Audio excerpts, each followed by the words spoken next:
Olá, bom dia para você, seja bem-vindo ao nosso Igreja em Saída, programa que deixa você, todo mundo aí na sua casa, por dentro das principais notícias na igreja, no Brasil, no mundo. Sempre uma alegria, viu, pra gente ter a sua audiência, a sua companhia no nosso programa, encerrando juntos mais uma semana, viu? E a gente começa essa edição do Igreja em Saída trazendo uma notícia que vem de Roma, que alegra a igreja no mundo todo, mas sobretudo a igreja aqui no Brasil, viu? A comunidade de Santo Egídio realiza nessa sexta-feira, dia 10 de janeiro, uma vigília de oração em memória da irmã Dorothy Stang, na Basílica de São Bartolomeu, na Ilha Tiberina, em Roma. Na ocasião, a Basílica de São Bartolomeu na ilha, o Memorial dos Novos Mártires, que foi criado por vontade de São João Paulo II, vai receber duas preciosas memórias da irmã Dorothy. Trata-se de um punhado de terra da Amazônia, proveniente do local do assassinato dela, e uma camisa usada pela religiosa, cuja figura foi lembrada recentemente no Sínodo para a Amazônia.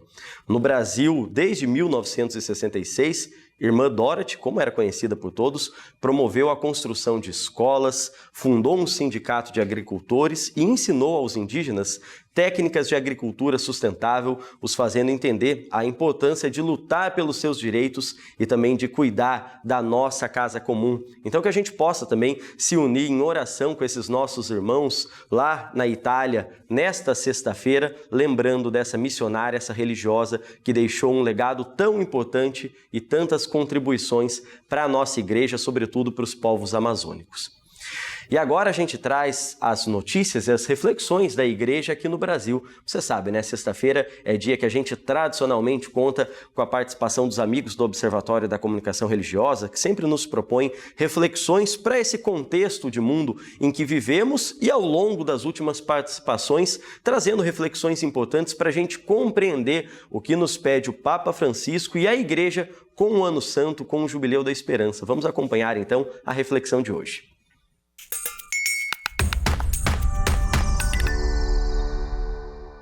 Olá, estamos vivendo o Jubileu de Esperança. O Observatório da Comunicação Religiosa quer contemplar a realidade com um olhar de esperança. A esperança é o olhar de mulher grávida no silêncio da madrugada. Um olhar entre o limiar do medo, o medo da dor do parto e a alegria de dar à luz. Luz que rompe a escuridão da noite e sorri no clarão da aurora. Luz que manda embora o medo. Mamãe, Dona Miriam, mulher de muitos partos, sempre diz que a dor do parto é inexplicável, de tão dolorosa. Contudo, ao ter no colo aquela vidinha tão frágil, que chega ao mundo chorando, o primeiro abraço, a primeira amamentação são uma espécie de eternidade.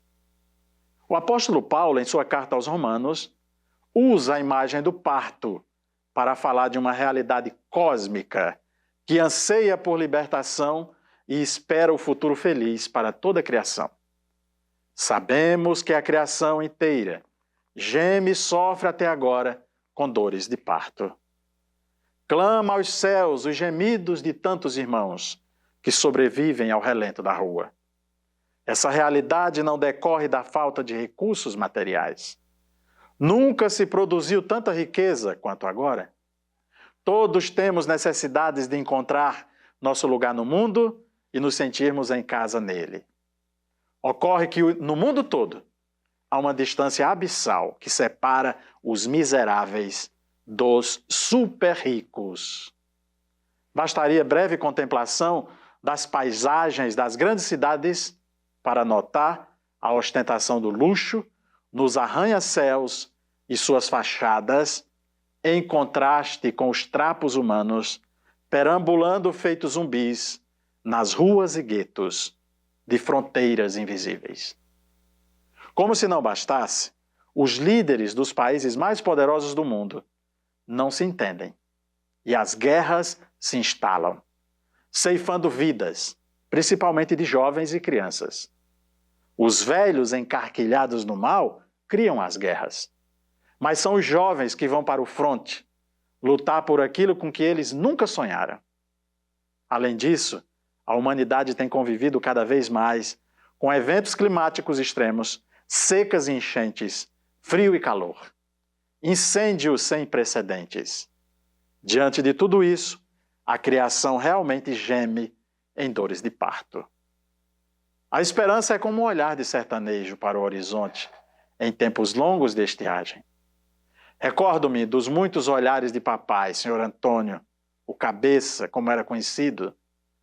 Do alpendre de casa, olhava para o nascente com os olhos semicerrados, por causa de sua vista já turva.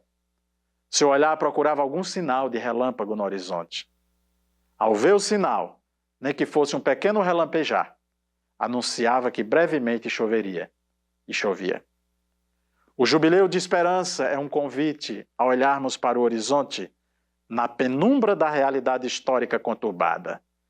Afinal, cada ser humano carrega em seu bojo a finalidade definitiva e o horizonte derradeiro ao qual se direciona. Jesus é o nosso horizonte.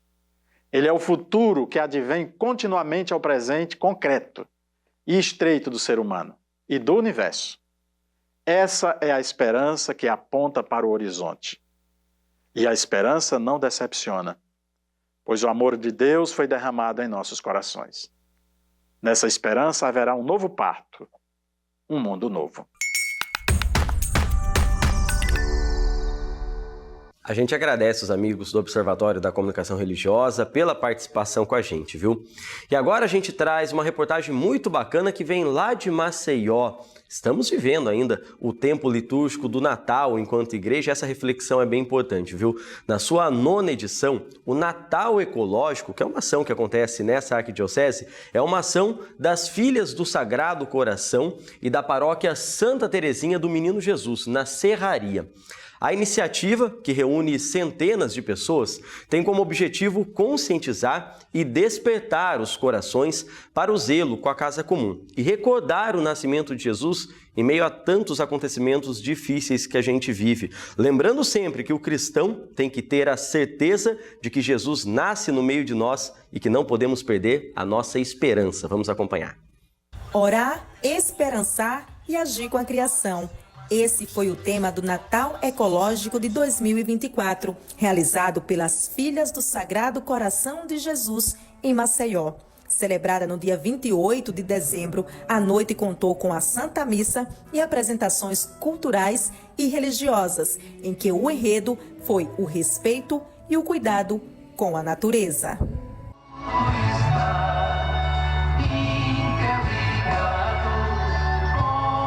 A irmã Cida lembra que a celebração foi inspirada na carta encíclica Laudato Si do Papa Francisco, em que ele convoca a todos para cuidar da casa comum, pensando no meio ambiente e no desenvolvimento sustentável. A noite foi aberta pela primeira vez com a Santa Missa.